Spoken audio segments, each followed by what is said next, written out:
And it's another weekend that VAR is to be questioned. What on earth happened? Is it another weekend? I think it's every weekend.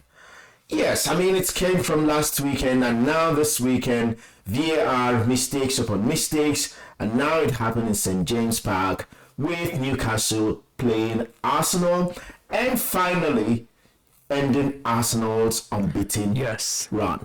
Finally. What on earth do we do with VAR? Because I think it is spoiling the image of the game, seeing that there are more followers in the English world of the Premier League than any other league. And secondly, it is a repetition of every single weekend that VAR is questioned.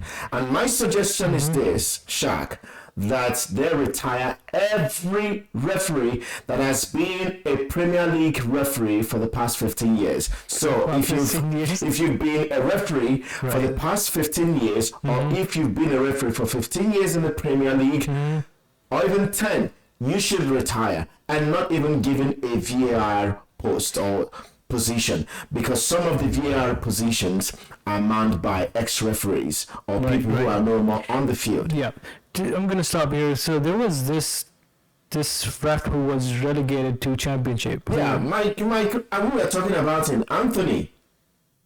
Who, I think it was Mike Anthony or whatever his name is, who we were talking about to be the best referee in England. So is that a rule that if because he was found guilty of the decision that he made, right? I don't honestly. I have not looked into that. It was a wrong decision that he made. I have not looked into that because I know there's the program, there's the show, the Mic'd Up show, where they look at VAR and the referees and all the conversations in between. Mike Dean is retired. He's retired. Yeah. But again, I don't know the sequence and whatever that happens, how they come into conclusion, to the conclusion that the referee has to, be, relegated to the championship, or taken off duty for the weekend's game. But how has that ruined Arsenal's effort to keep their unbeaten run going and to keep their hopes of winning the Premier League alive? But it has dented it, and with the loss, and with Manchester City winning, and with Tottenham yet to play, I think Arsenal is off the mark. Yeah, I think it's a big loss because Arsenal has managed to tie the difficult games they had so far in the season. This was one of it, but it's gonna impact a lot because I think Arsenal was trying to get 1 point at least. Yes. Because it was a difficult game. It was a difficult game. It was never gonna be easy going to St. James Park. Not at all. Because of the crowd and everything. Yes. It's a different, like, it's an arena. It's like a show. I think the crowd in St. James Park makes the players become superstars overnight. Yes. That's. Remember last year too. Arsenal, although win last week, last year was 2-0 at St. James's Park. I think so. I can't remember exactly what the score was. But it was always a tough, especially for Arsenal. It's a tough. But coming back to now, Manchester United is only like 6 points away from Arsenal. So I think Arsenal might. Again, I can understand the frustration why Arteta was furious because of these 3 points can. It's going to cost a lot. Especially in this season, we talked about like how competitive the season is. Yes. Because this season does not have the World Cup. There is a type of uncertainty in this season where the results that we've had this weekend, there's this kind of thing that you don't know who is coming and who is going where. I think City is getting back to the City we used to see. I think so, because they have, look at the goal difference is very, very big. 7 goals. Same with Arsenal. Yes. They scored 6 goals. They scored 6 goals, and that is plus 20 goals different. And Spurs second, 13 goals. Arsenal and Liverpool 14. Newcastle is the next highest scoring team with 16 goals. But they are 6th on the table. But now let's come back to this game that Arsenal played. Arsenal I don't think they gave their best in this game. I don't think so. I think they are still lacking the players that did not play. Odegaard didn't play. Jesus did not play. Nketiah did not repeat his hat trick from last weekend. I knew it was not going to happen. Of course, because I mean, It's Newcastle. Of course, it's Newcastle, and they are a very physical team to Very play. physical. Have you seen the height of Dan Burn and his physique? Not just Dan Burn. Look at Jamal Lascelles. Look at Fabian Schär, and then. On The shortest and in the back four is the Strippian. Yes. But he's strong, he's quick, he's it was never very going to be good. easy. And the midfield was feisty. Bruno was like really, really angry and whatever. Yes. And Now, Joe Linton too. Like it was a really, really feisty game. it was a feisty game. I did not see Arsenal coming out on top in the physical combat of the game.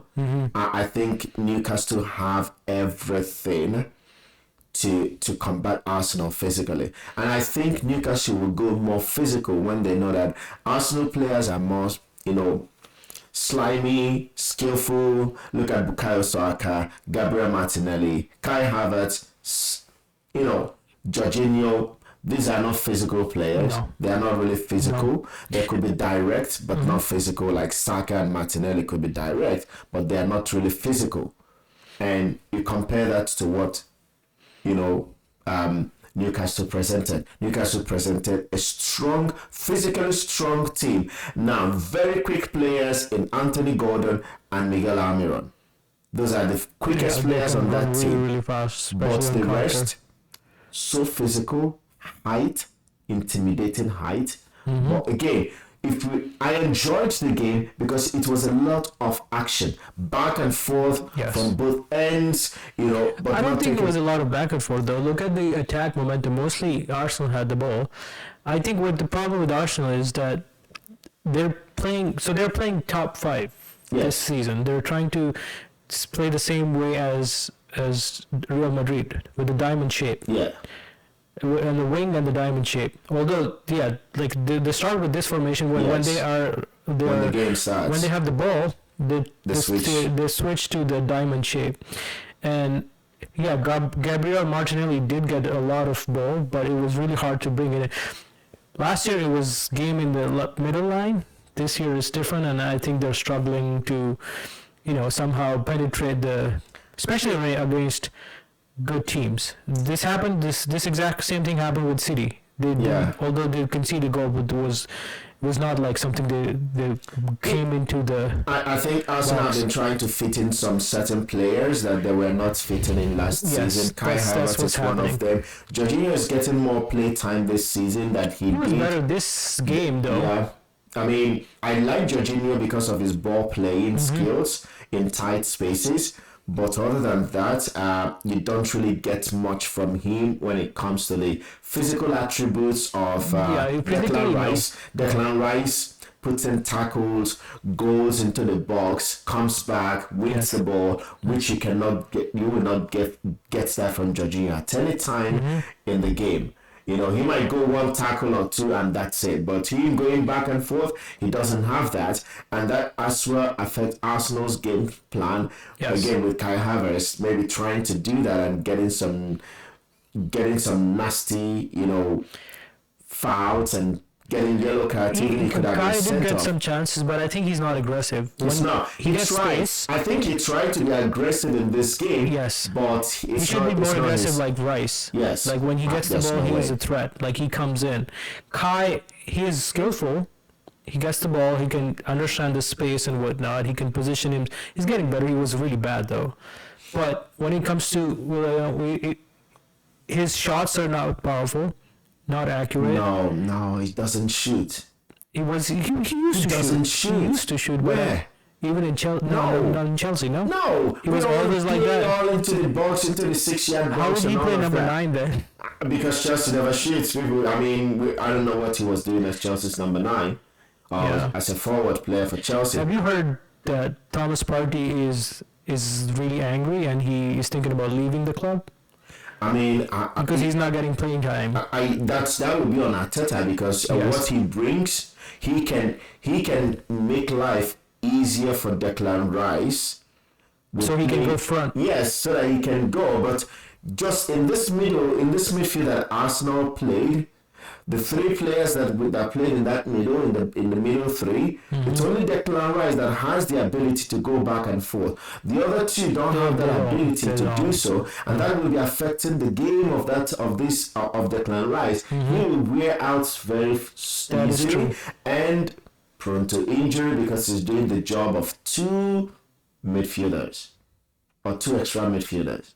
So one person doing the job of three. Yes, he does his job. He does get tired. If you look at him at the end of the game, he's exhausted. He plays. I mean, he's young, yes, but he gives everything to it. And at the end, these other two, they don't have that. Yeah, and Gideon against big teams, he doesn't work. Like the way he plays, his conventional move is like to turn, get the ball and turn it, and it doesn't work every time. It's different. Jesus brings a different dynamism into the team. Yeah. He's more direct, he's more feisty. But let's look at something here. We talked about VAR at the beginning. You know, what do you think about the goal that Newcastle scored? Because from my own point of view, yes, the rule says that the ball has to completely cross the line for the ball to be out of play.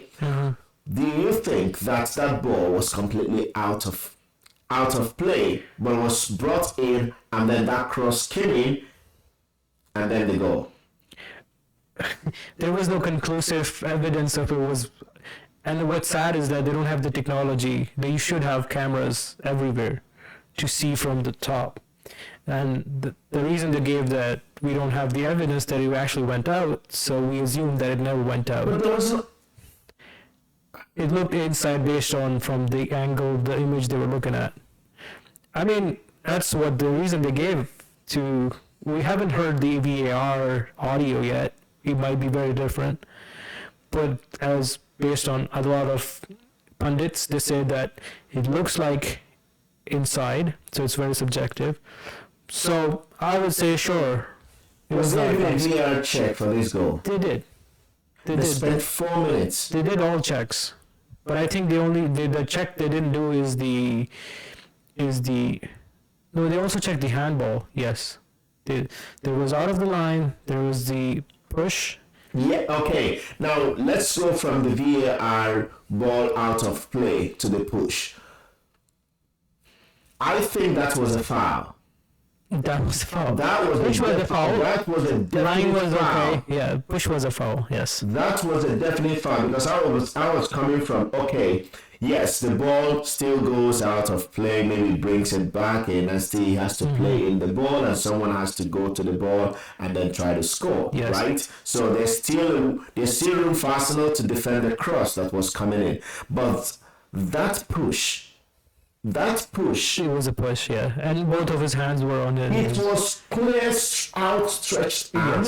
Yes. You know, I'm not advocating to be an Arsenal, but for the sake of sportsmanship and fair play and competition, that was a complete outright push with an outstretched arm on the player, and the refs decided that was not a goal, that was not a foul. I mean, if it had a different position like this, I can understand one hand, I can understand, but both of his hands are 2 hands fully stretched out. There is nothing to be discussing here. Like, it's just the only way your natural position can be like that if you're trying to, even if you're trying to jump. Yeah. But you have more advantage over and a lot of people said that, Gabriel was already like down. Yeah, if he was down, if the hands were not there, he could have come Exactly. out. I mean, does he go down and then just go like that without trying to defend? Yeah. No, the impact on the head.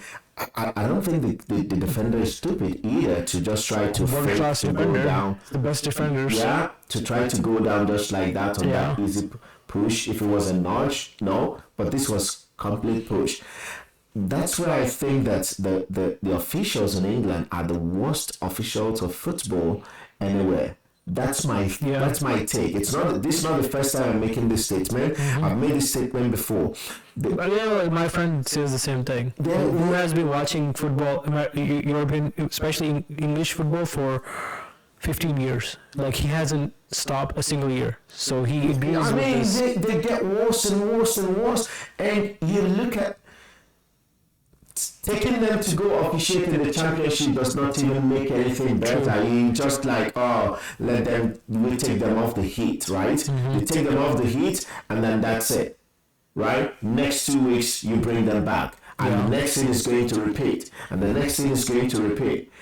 How many times VAR was invented to make life easy for the refs? Now it means that it's like giving a student an exam to write, and you tell the student, use your textbook to find the answers. Yeah. And the student still fails the exam. What kind of student is that? And that's what the English referees have become. You give them VAR, and they still make this biased. And I mean, the error of judgment is so much. I mean, the margin is so much that it just destroys everything that the team has tried to work for throughout the entire week prior to the game. So I look at this way. So you can give a benefit of doubt to VR, but we have seen in the past that the audio release, we've seen few times. Well, actually a lot of times now. Yeah. There's one case of refereeing going to championship, and then the audio release. We know that they make mistakes, and they're like really bad mistakes. So it's not like 99% they're doing good job, and this was like 1%. No, this is it's like a continuous thing. It's a regular thing now. Are we sure that these guys are not betting? Nobody gets check on them. I mean, there should be. For example, the confession made by my dean the other time, right, of the things that they, and that one just goes like that. It is unbelievable. And another aspect of this that I wanted to bring up in today's podcast is, so Rory Jennings talked about this, that football is something that you put money in, it's just growing year over year because, people watch more now within social media. They also, especially the PMOL, needs to know that if they don't have a higher standard, things gonna get political. Fans come and say things that shouldn't come out, like, oh, they're being paid by even if they're not being paid, but their image is being damaged. Yes. They have to do something. They shouldn't be letting fans or even what Arteta said, I agree with him, but what I don't agree, I think the biggest problem with his statement, not that I care, but I think a lot of pundits who are English are complaining about is he just bashed the English football. He said he used the word 20 years. Yeah. So they're like, have you heard what Michael Owen said? No, I didn't. All the English pundits are like furious because it's like a personal attack on their image, and that's what I don't like, because it's come to the point that it's turning into like English versus other European. Well, let it be that way because there are no better English coaches. Look at the whole team there. On the top 10 team, there's only Crystal Palace is 10th. Eddie Howe is the only one. Eddie Howe and Mr. the Crystal Palace coach. Is he Martin. English? Well, yeah, he's English. He's the only one. City, Spanish. Spurs, Australian.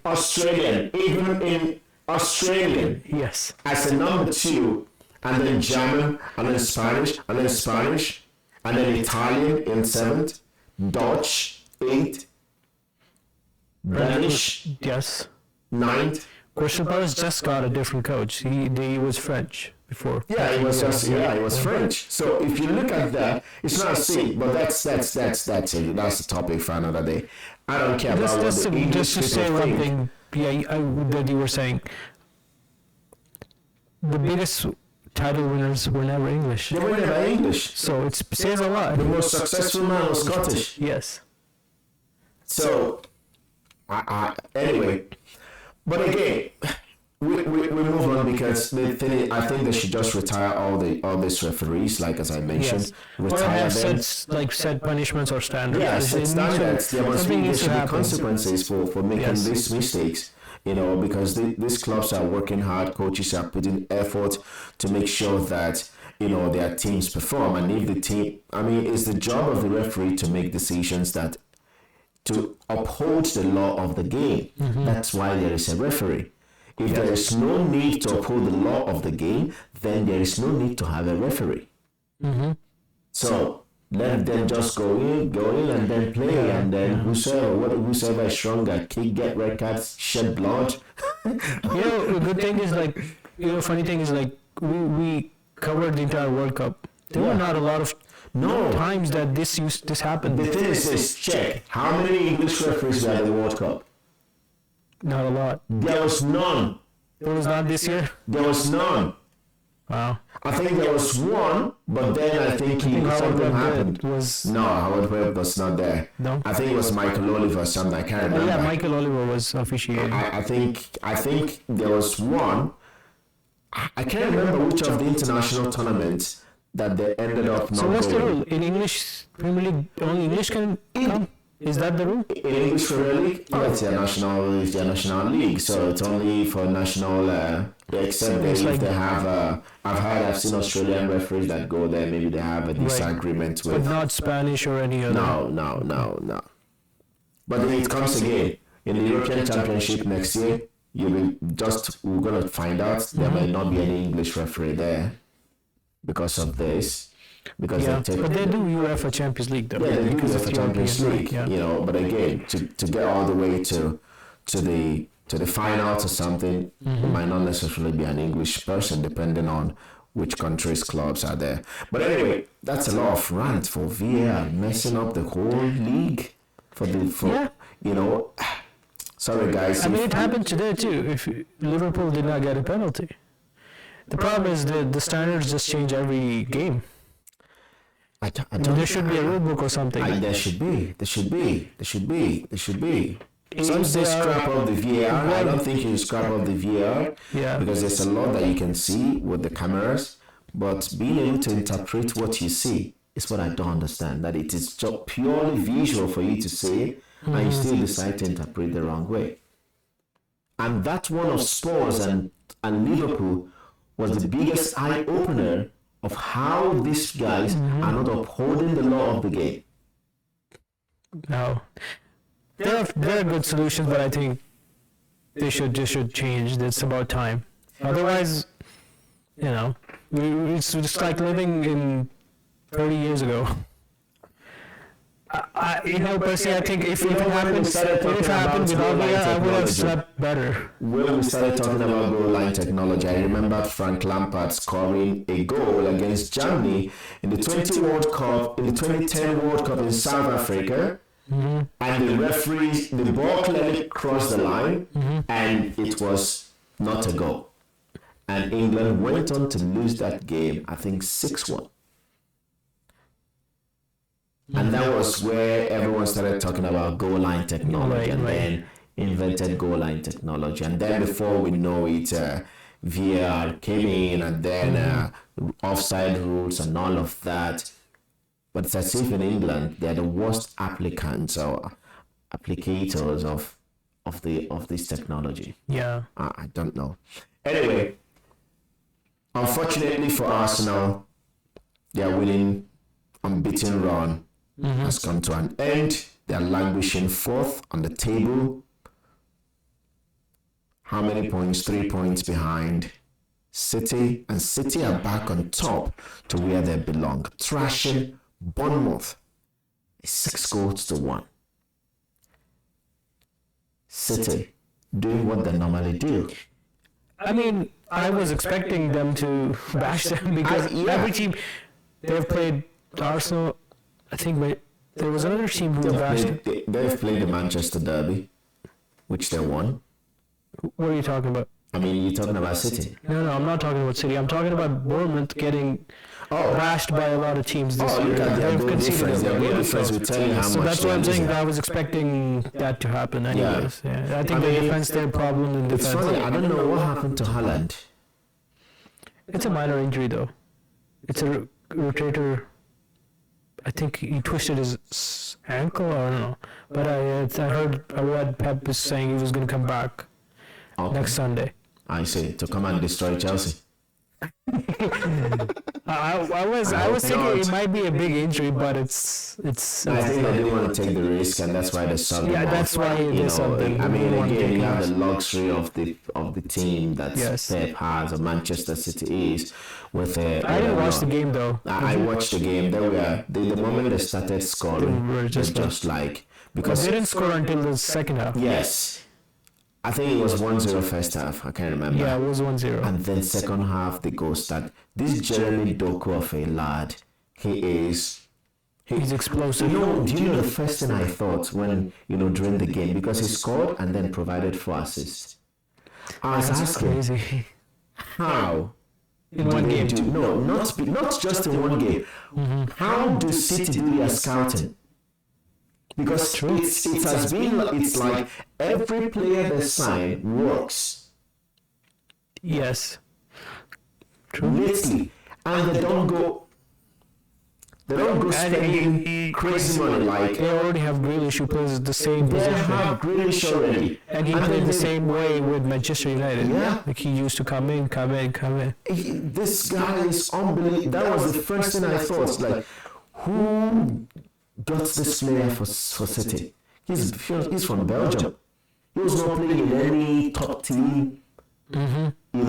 Top league, Real Madrid, And he's coming and Barcelona. playing like he knows how to He play. just came in and he's destroying, and he is so And direct. he does not play every game.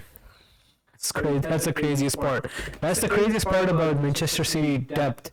Is that they have players, they don't play every game, but they come in and they play as they were playing every They've game. been playing every game.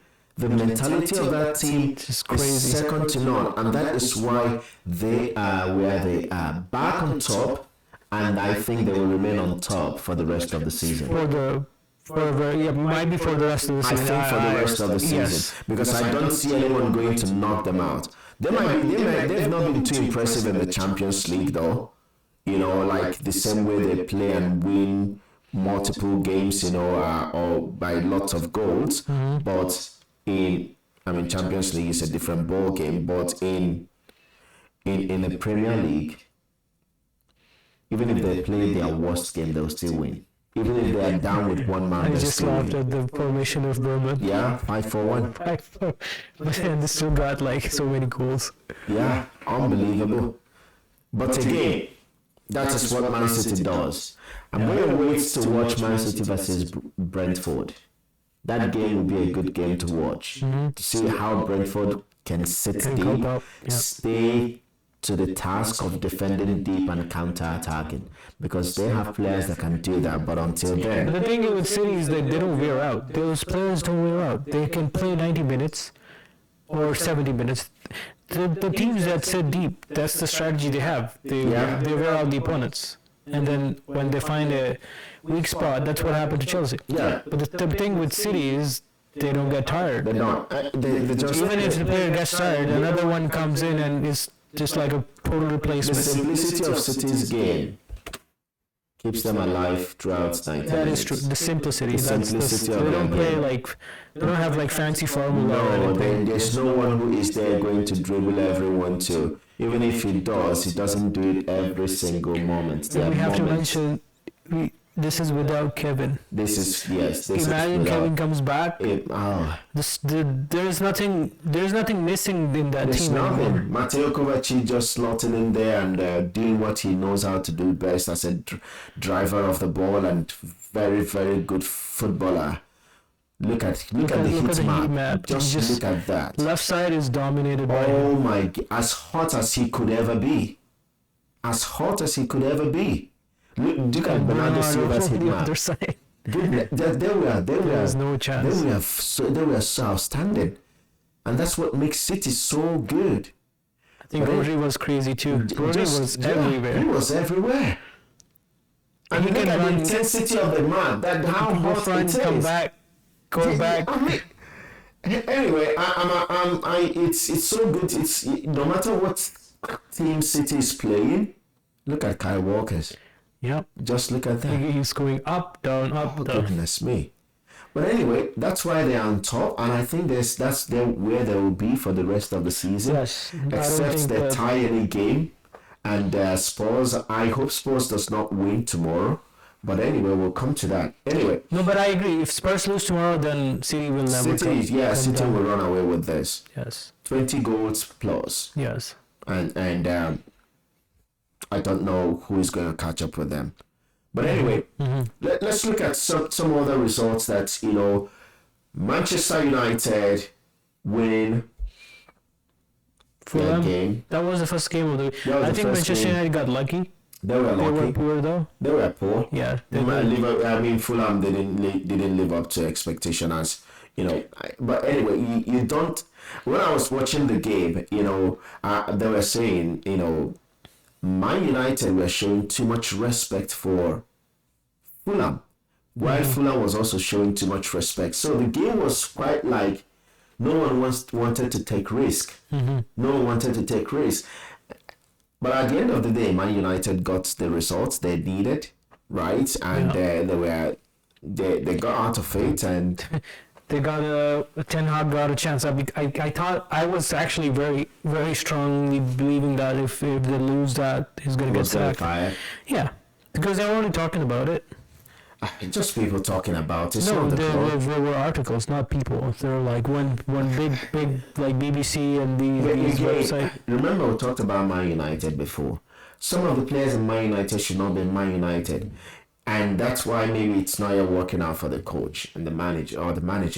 Because again, these players have some kind of mental blockage that doesn't allow them to go forward. Tottenham had the same problem, and now they're working. But they changed manager one.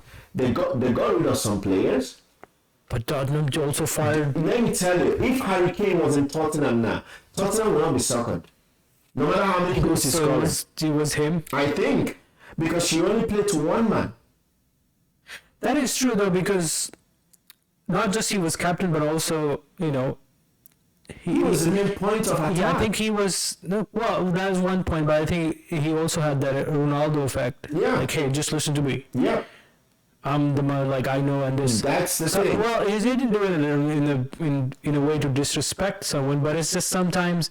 You get in a position that... Son always in the shadows. Yes. I mean, both of them scored goals, but again, he makes people look... I'm not saying he's a good footballer, but again, they will play to Harry Kane.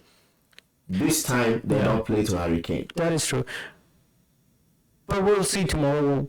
But coming back to Manchester United, you said that it's the players that are the problem? I think some players need to go.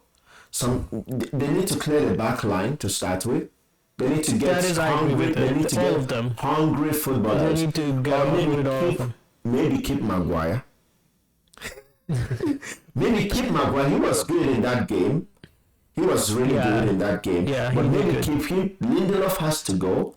I think Varane needs to leave. Yeah. I don't think Varane has nothing to prove in playing for Manchester United. No. He's won everything that he could win in club football. So I don't know. Coming to Man United was just, I don't know what he was bringing to Manchester United.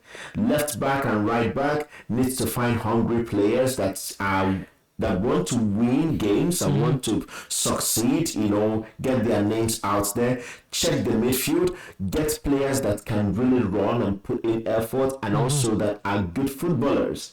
Not just that they can run. McTominay can run, but I don't know if he has the quality, to bring to Man United. And those that can complement Bruno Fernandes. Bruno Fernandes, yes, he's the captain, yes, but again, he's that weak spot as well in the middle.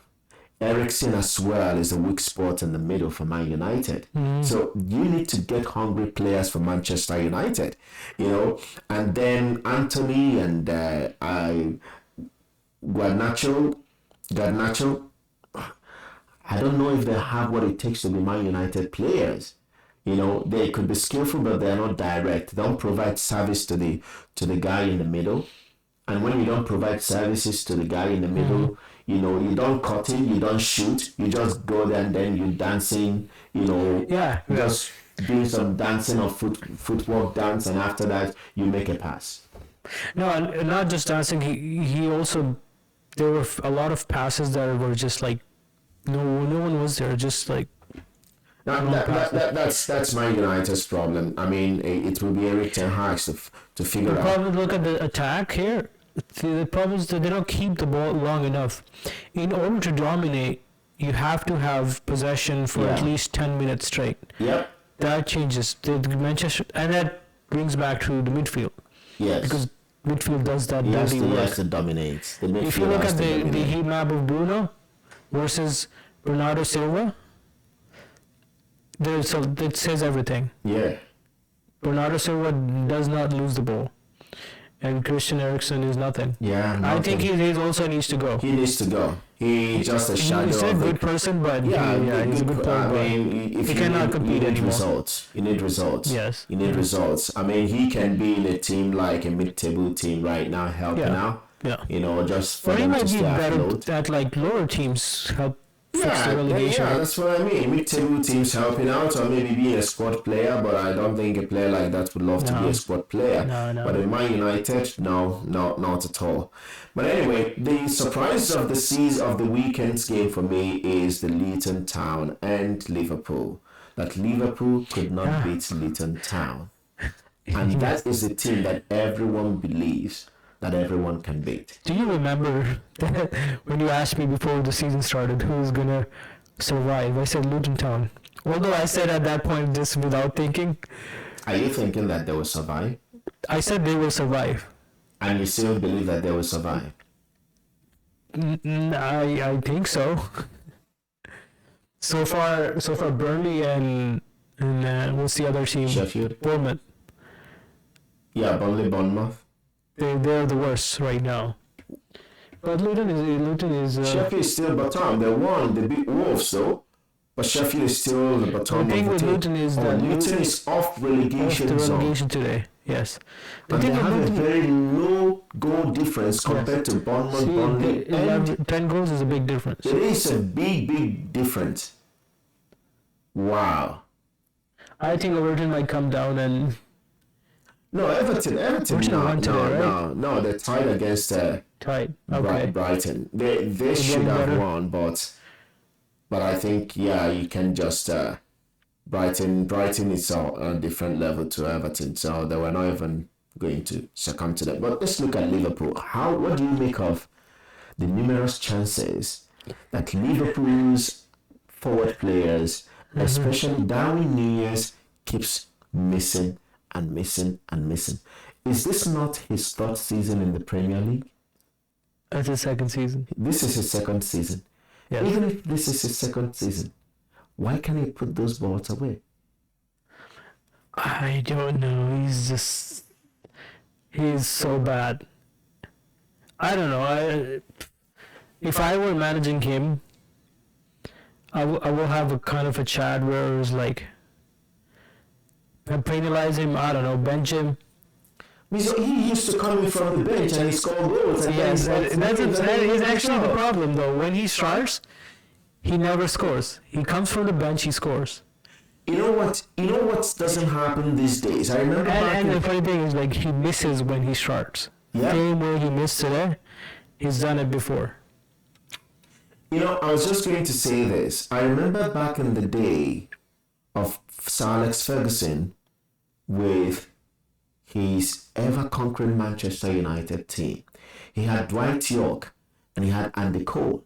He also had Teddy Sheringham. And then he had Ole Gunnar Solskjaer. Ole Gunnar Solskjaer was known as the babyface assassin. That's what his nickname is. But he also was known to be a super sub. There was no way he was starting games ahead of Dwight York and Andy Cole. The only time he started one of the games was he started and he sent David Beckham to the bench when he had issues with David Beckham. Right. He punished him and sent him to the bench. Yeah. But what I'm trying to say is, in the case of Darwin Núñez, I think Jurgen Klopp should be able to know if this guy is a first team a starter or he should just be coming in from the bench. I think my personal opinion is he's not a Premier League player. He should leave. because the way he plays, it's very Brazilian, like it's South American style. Yeah. But what does that have to do with finishing in 6-yard box? You and I watched this game, and you saw what he did in the 6-yard box. 6-yard box. I think the problem is like he runs too fast and his body is not. He doesn't calculate timing. He does not stop himself for the taking the shot, because that's also part of, it's an art. Like you have to stop. You have to coordinate yourself. So you know how you have to read. he just like comes in really fast, and his body position is totally off. And now you see that's why Erling Haaland is different too. yeah, I mean he does one thing 100%. If he got this chance, he gets this chance, he's scoring every He goal. will score all the 4 goals. He has missed few goals here and there. Yeah. But not the sitters this guy is missing. no, Erling Haaland has said missed sitters. Yes, he has, but not the amount of Not the amount. average. If he misses one in the game and that's it. He's missed 4 sitters today. And then they considered first Liverpool. On top of that, These guys could have nailed their coffin. well, my today. question is, do you think this Liverpool side can be title contenders? I don't think so, because of this inconsistency that they have. Because I was again, thinking if you look at their lineup, Yeah. if the front three is consistent the way it used to be, I think there will be. But there's no consistency in the front three. Salah didn't get any chance to score goals today, because I know He had one chance, he also... Yeah, but I mean, not a lot compared to this guy that he was trying. He provided him some chances too, right? So Diogo Jota is not back to his fullest. What's it called again? The Dutch guy, Gakpo. Oh, right. He's not in his full. Luis Diaz is suffering from some personal issues with his father, and he came on the field to rescue this team. I think kudos to Diaz for that. For doing that. That's mental strength. He has the mental strength and capacity to, knowing that he doesn't have his father kidnapped somewhere far away in Colombia. Yes. And he is on the bench for Liverpool. God comes on, gets the equalizer for them, and keeps their sleek title hopes alive. Because I don't know who is catching up with If they City. won this today, Liverpool could have come same Spurs. Yeah, And if Spurs loses tomorrow, they could have been in a second. in the title race. Yeah, But they, I mean, they're still in top 5. We believe that anyone in the top 4 is a title contender. But again, if the goal differences are bigger, the bigger the goal differences, and it sets the tone of who is probably going to win the league. Anyway, that I don't know, but whatever with Liverpool, that's none of my business. My main concern is tomorrow's game, which will be played in maybe 14 hours from now. yeah, 14 hours almost, yeah. That Chelsea plays Tottenham at the Tottenham Stadium. What do you think? Make of that game tomorrow. What's your prediction? Why are you laughing? My prediction is I want You want Tottenham to win. no. If you look at my Premier League fantasy, the reason I picked them is not because I want them to win, is because they're playing a different way Yes. compared to Chelsea. Yes.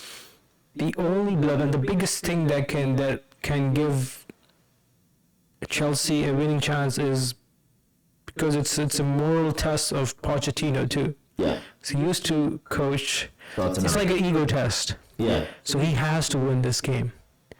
He has to win the game not just for the 3 points, also for because he got fired and everything. He will avenge himself. You know what's funny? Yeah.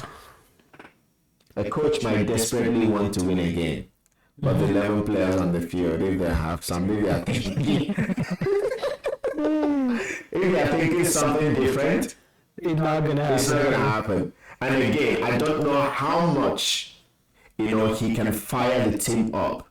If this is a Jose Mourinho team playing Tottenham will be tied you. That is, you're not yet born that you're on the field playing for Chelsea with Mourinho as your coach and playing against a Tottenham team that fired him just a few days before a cup final, and you're not going to give him all that he needs to win that game against Tottenham. You will not near the first team of Chelsea anymore. That's what I think Mourinho will do. But for Pochettino, I don't know if he will be able to motivate the team, to steer them off, to fire them up, to play as hard as they can to beat Tottenham at Tottenham Stadium. I don't know. It's going to be difficult for Chelsea. It's going to be difficult for Chelsea, and it's going to be difficult for Pochettino, maybe because he might be getting cheers, and because he did well with Tottenham, took them to a Champions League final. He was with them throughout, even until the stadium was built, right? They played in different stadiums, Milton Keynes, London Stadium, Wembley, and then to the new stadium. So he saw the whole transition of the team into the new stadium, but he didn't get to have a taste of that stadium. Yes. So, but the fans love him. There was even a rumor that he could have gone back to Tottenham, right? Right. Before Chelsea hired him, but I think he will get a lot of cheers from the squad, from the fans, which could be very emotional. But I'm sure that he's a professional. Before we finish, I was gonna ask. Look at this Chelsea team. Although this is not the final, what will you change? I will remove Thiago Silva in that team. And who would you bring? I'll bring in Disasi. See, there's so many missing players. You would bring Disasi? Okay. Yeah, I'll bring in Disasi. I think other than that, everything looks fine. Who are your subs? Do you even have subs? Of course we will. All these ones are injured players that are not making it. But this I don't know. Conor Gallagher in the number 10. No, Conor Gallagher is playing the 8, and Enzo will be a little bit further. The only thing is that Conor Gallagher has this energy to go back and forth. I'm looking forward to this game, what it's going to be like. Raheem Sterling, hopefully he gets goals, but if he makes good decisions, I don't know about him. Cole Palmer, I think he might start with a Jackson again in front. But I think the best we'll have to play with a false 9. We need to play with a false 9 in this game. Since Tottenham plays a very different game compared to... Tottenham plays a very fast-paced game. Aggressive, fast-paced game too. So it might force Chelsea to play a different game too. Yes. So that might bring a very different side. It's going to be an open game. It will be an open game because this is not a Brentford team Chelsea that is so sitting far, back. I don't think so far in this league I don't think they have dealt with any team who plays That are open. So we haven't seen that side of Chelsea. No, So it might be a shocker tomorrow. Yeah, we will look forward to it. So, but that doesn't exonerate you from the question of what's your prediction. Since I said that, I think it will be a high scoring game. It might be 3-3, 4-3. Yeah. Tottenham winning 4-3. Wow. I think it's going to be a draw. No, Again, this is a London derby. That's number 1. Number 2,